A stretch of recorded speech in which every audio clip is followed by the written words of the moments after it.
Start. যেখানে দেখিবে চাই উড়াইয়া দেখো তাই, পাইলেও পাইতে পারো অমূল্য রতন। হ্যাঁ, আমি সেই অমূল্য রতনের খোঁজে বেরিয়ে পড়েছিলাম। আজও আমার স্টুডিওতে পেয়ে গেছি একজন উজ্জ্বল নক্ষত্রকে, মিস্টার কাজল কুমার। ইনি পাঁচিপাড়া নিউ তরুণ নাট্য সংস্থার কর্ণধার। আমি যখন খুব ছোট ছিলাম, অর্থাৎ জীবনের আমার প্রথম যখন যাত্রা অভিনয় শুরু হয়েছে, তখনও নিজস্ব একটা দল তখন করত এবং এখনও সেই দলের অস্তিত্ব আছে এবং আমি এই বছর এই দলেই অভিনয় করেছি। এখন ঘটনা হচ্ছে, আমার যখন মানে যাত্রা শুরু, ও তখন যাত্রা দেখতে আসতো, তখন অতটা শুরু করেনি, কিন্তু আমি জানি খুব ছোট বয়সে যাত্রা শুরু করেছিল। আচ্ছা কাজলবাবু, আপনি বলুন আপনার যাত্রা জীবন কবে শুরু হয়েছিল? আমার যাত্রা যেমন 9 বছর বয়স থেকে শুরু হয়েছে। 9 বছর বয়স মানে ক্লাস 3-তে তখন আপনি পড়ছেন। তা ক্লাস 3-তে কাকা কানন মণ্ডলের হাত ধরেই আমি একটা বাচ্চা ছেলের অভিনয় করেছিলাম একটা যাত্রা। হ্যাঁ, ক্লাস 3-তে পড়া মানে বাচ্চা ছেলে অভিনয় আপনাকে করতে হবে। আর কানন মণ্ডল আমাদের কাকা, এবং ওনাদের সঙ্গে আর এক আমার কাকা সুধীর দেব, তখন কালীপদ বাড়ি, ধীরাজ মিস্ত্রি, তারপরে রবি সাহা, হ্যাঁ, বৃন্দাবন গনায়, হ্যাঁ, তারপর কুরু রাজবংশী, এই সমস্ত নাম করা শিল্পীরা অভিনয় করতেন। তারা আজ আমাদের মধ্যে কেউ নেই, সবাই চলে গেছে অমৃতলোকে। এখন আমরাই পড়ে রয়েছি, আমাদেরকেও হয়তো পৃথিবীর মায়া ছেড়ে একদিন চলে যেতে হবে। কিন্তু এখন আমি কেন এই প্রচেষ্টা নিয়ে এই ভিডিওগুলো করছি, তার পিছনে কারণই হচ্ছে, আগেকার দিনে যে সমস্ত যাত্রা শিল্পীরা যাত্রা করে গেছে, তাদের অস্তিত্ব শুধু ভালো করতো, আমরা দেখেছি যাত্রা এইটুকুই, কিন্তু তাদের যদি কেমন ভালো করতো, আজকের দিন যদি হতো ক্যামেরাবন্দি করে তাদেরকেও দেখাতে পারতাম তারা কেমন করতো। এখন ঘটনা হচ্ছে, আমরা যে মানে যাত্রা করছি, এখন এই যাত্রা আর আগেকার যাত্রার মধ্যে অনেক ফারাক ছিল। এখন মঞ্চের মানে আলোকের কারুকাজ প্লাস চারিদিকে জনসমাগমের যে বসার যে জায়গা, সেটাও সুন্দর। আর সে যুগের শিল্পীদের যে মানে প্রাঙ্গণের মাঝখানে স্টেজ, চতুর্দিকে লোক মানে এ করতো, বসে থাকতো, আর মাইকের কোনো ব্যবস্থা ছিল না কোনো লাইটের কাজ, বা শুধু হ্যাচাক দেড় লাইটের মাধ্যমে তখনকার দিনে শিল্পীরা অভিনয় করছিল।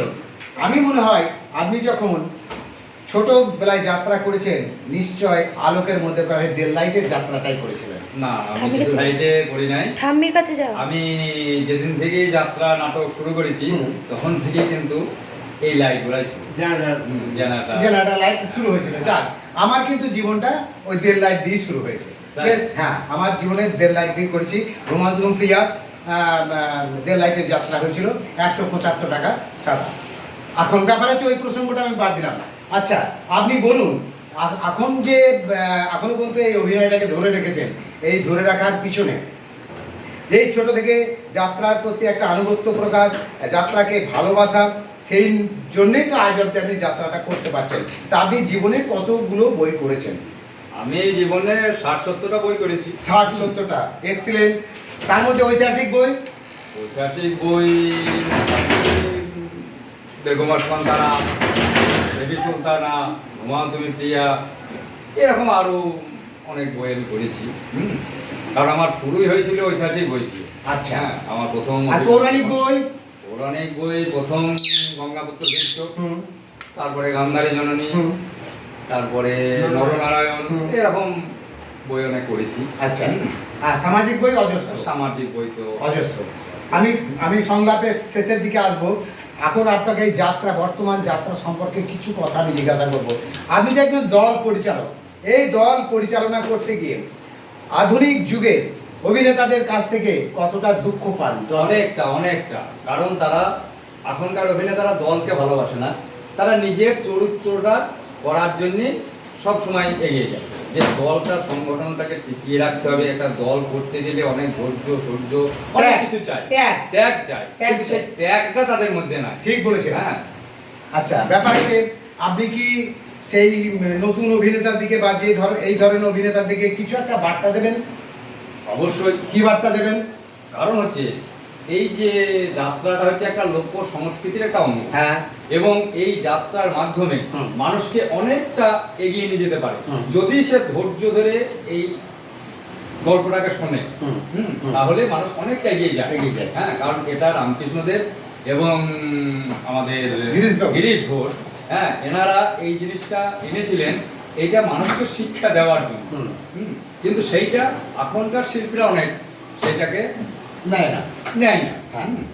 যাত্রা হচ্ছে একদিক থেকে একটা সংস্কৃতির একটা নাম্বার ওয়ান। আচ্ছা, কিন্তু আর অনেক তো সংস্কৃতি আছে, যেমন অর্কেস্ট্রা, যেমন বুগি বুগি ড্যান্স, যেমন ডান্স প্রোগ্রাম, তারপরে যেমন আছে বাউল। বাউল তো এখন অর্কেস্ট্রার মতনই হয়ে গেছে। তাই এইগুলোর মধ্যে আপনি অর্কেস্ট্রাকে সংস্কৃতি বলবেন না না, অপসংস্কৃতি? সংস্কৃতি তো বটেই, হ্যাঁ। কারণ সংস্কৃতি এগুলো হচ্ছে মানুষকে আনন্দ দেওয়ার একটা মাধ্যম। কিন্তু যাত্রা মানুষকে আনন্দ দেয় এবং একটা শিক্ষা দেয়। ঠিক আছে, কিন্তু আমার সঙ্গে একমত হলো, একটা দিকে আমি অমত আছি। অর্কেস্ট্রা সত্যিকারে একটা ভালো সংস্কৃতির একটা দিক, মানুষকে শিক্ষা দেওয়ার দিক, কিন্তু অর্কেস্ট্রা দেখতে গেলে দেখবেন একটা মেলোডি সিঙ্গার যখন গান করতে উঠেছে, সে 2-4টে গান করার পর আমাদের দর্শকদের কাছ থেকে এরকম মন্তব্য উঠে, এই তুই নেমে যা, তাহলে তখন মানে শুরু করতে হয় নাচের গান, এই দিয়ে তাদেরকে মনোরঞ্জনটা করতে হয়। ওইটাই তো সংস্কৃতটাকে অপসংস্কৃতির মধ্যে ঢুকে গেছে। হ্যাঁ, আচ্ছা, বোলানটাকে আপনি সংস্কৃতির মধ্যে নেবেন? অবশ্যই। সেখানে বোলানটা অনেকটা দেখা যাবে যাত্রার একটা অংশ মাত্র। আচ্ছা, বেশ, ওই প্রসঙ্গ গেল।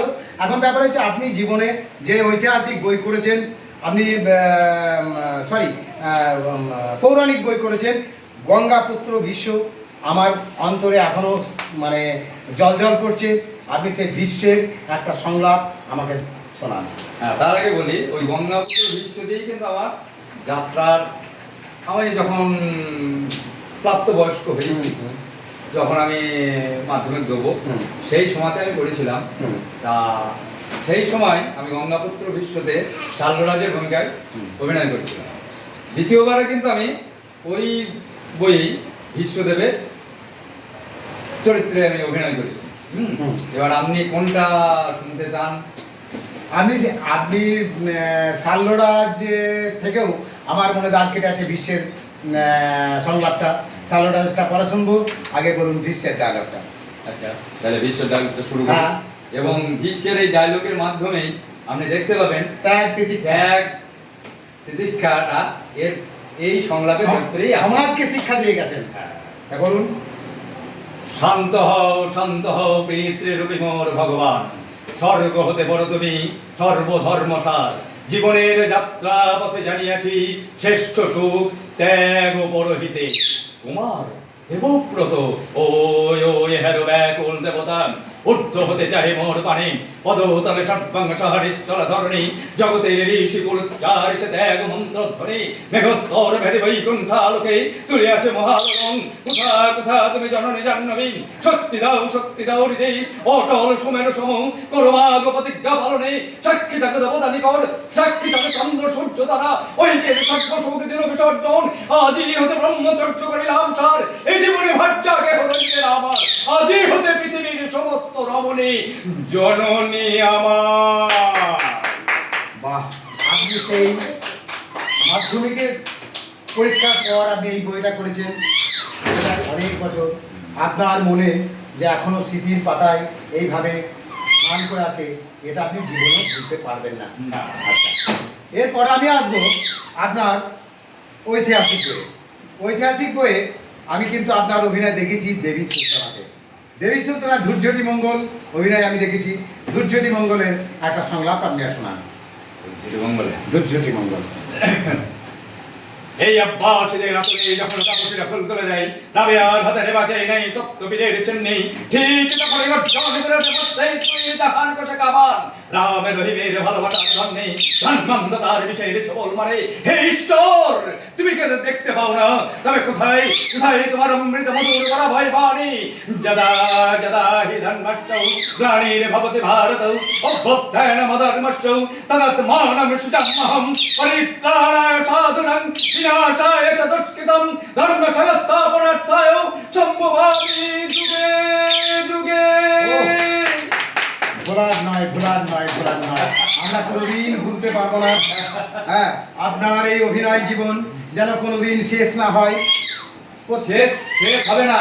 আপনাদের মতন শিল্পীরা যদি এগিয়ে আসে তাহলে আশা করি যতদিন আমি চলতে পারবো ততদিন এই দল এবং এই অভিনয়টাকে চালিয়ে যেতে পারবো। ধন্যবাদ। ব্যাপার হচ্ছে আমিও আপনার সামনে প্রতিজ্ঞা করলাম যে জীবনে যতদিন আমার এই দেহ চলবে, যতদিন আমার দেহে শক্তি থাকবে, অভিনয় করার ক্ষমতা থাকবে, আমি ততদিন আপনার দলে অভিনয় করে যাব এবং মানুষকে একটা শ্রেষ্ঠ জিনিস দেওয়ার চেষ্টা করব। আচ্ছা, আর একটা কথা বলি, যে কথাটা না বললেই নয়, এই ধরনের শিল্পীরা যদি আজকে আমাদের কাছ থেকে হারিয়ে যায়, এই যাত্রার বড় বড় ক্ষতি হয়ে যাবে।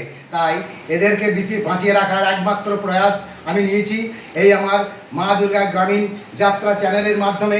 সারাটা জীবন এরা জীবন্ত হয়ে থাকবে এই ইউটিউবের দৌলতে, আমার ক্যামেরাতে। আর এদেরকে বলবো, আপনারা সমস্ত যাত্রা দল যখন তৈরি করবেন, কোনো রকম যেন সেখানে কূটনীতি চক্রান্ত এইগুলো যেন ঢোকাবেন না।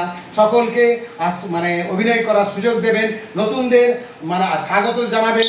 তাদের যদি যে কষ্টগুলো আছে, আর্থিক দিকগুলো, আমাদেরকে সেগুলো ম্যানেজ করে নিয়ে নতুন দল গঠন করবার, নতুনদের আহ্বান করতে হবে। তার কারণ নতুনে রাখিয়া করে পুরানো প্রস্থান। আপনি নতুনদের যদি না আনতে পারেন, একদিন দেখবেন চিরতরে বিলুপ্ত হয়ে যাবে এই যাত্রার ঐতিহ্য আর কেউ থাকবে না। একটা রূপকথার গল্প হয়ে থাকবে, ছোট ছোট ছেলেরা কেউ জানতেও পারবে না।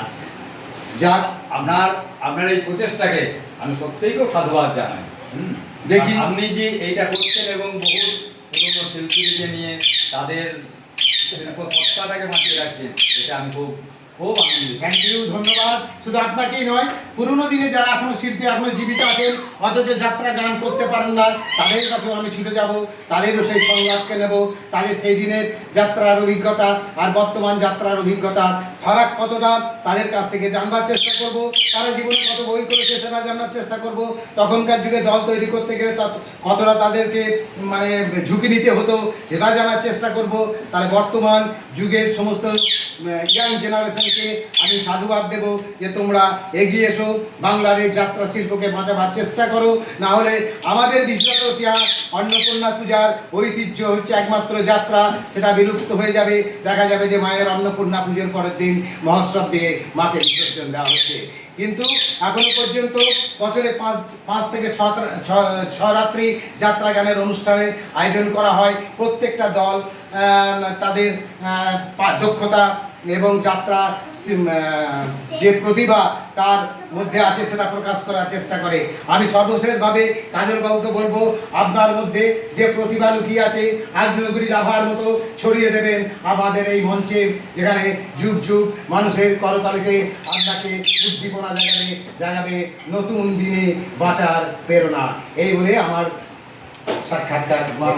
আর একটা কথা এখানে বলি, তার জন্য আমি আমার পরবর্তীতে হয়তো তোমাদের থেকে আমি অনেকটাই বয়সে ছোট, তবু তোমাকে এবং আমার ভাই উজ্জ্বল মন্ডলকে এদিকে নায়ককে করার প্রচেষ্টা আমার আছে। আর আচ্ছা বলুন, নায়কের চরিত্রে আমি আচ্ছা ঠিক আছে, ওনার বক্তব্য, আমার 62 বছর বয়স, এ বয়সেও আমাকে নায়কের অভিনয় দিচ্ছে। এবার আপনাদের কাছে আমি জানতে চাইলাম, সত্যিকারে আমার নায়ক করা উচিত, না বাবার চরিত্রে অভিনয় করা উচিত, না কাকার চরিত্রে অভিনয় করা উচিত, সেটা আপনাদের মন্তব্যের আশায় থাকলাম। আপনারা এই ভিডিওটাতে লাইক করবেন, শেয়ার করে দেবেন, মন্তব্য করবেন। প্রত্যেকটা মন্তব্যের আমি উত্তর দিতে বাধ্য থাকব। সকলকে আমি সাধুবাদ জানিয়ে আমাদের আজকে এই সাক্ষাৎকার অনুষ্ঠানটা এখানেই শেষ করলাম। আগামী দিনে আবার কাজলবাবুর কাছে অন্য নতুন ধরনের একটা প্রোগ্রাম নিয়ে আসবো, সেদিন দেখা হবে আবার সেই কাজলবাবুর সঙ্গে। নমস্কার।